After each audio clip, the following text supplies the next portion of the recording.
ആവേശത്തോടും ആഘോഷത്തോടും കൂടി ഗൾഫ് രാജ്യങ്ങൾ പുതുവർഷത്തെ വരവേൽക്കാൻ തയ്യാറായി കഴിഞ്ഞു. UAE-യിലെ റാസൽ ഖൈമയിലെ കാഴ്ചയാണ് ഇത്. ഇതുപോലെ UAE-യിൽ രണ്ടിടത്ത് ലോക റെക്കോർഡ് സൃഷ്ടിക്കാനുള്ള ശ്രമം നടക്കുന്നുണ്ട്.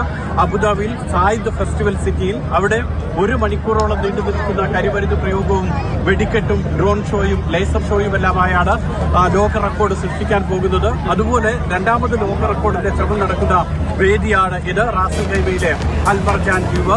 ഇവിടെ 15 മിനിറ്റോളം നീണ്ടു നിൽക്കുന്ന വെടിക്കെട്ട് കരിമരുന്ന് പ്രയോഗം ഉണ്ടാകും. 4.5 കിലോമീറ്റർ നീളത്തിലാണ് അൽ മർജാൻ ദ്വീപിൽ വെടിക്കെട്ടും മരുന്ന് പ്രയോഗവും ഡ്രോൺ ഷോയും ഒക്കെ ഒരുക്കിയിട്ടുണ്ട്.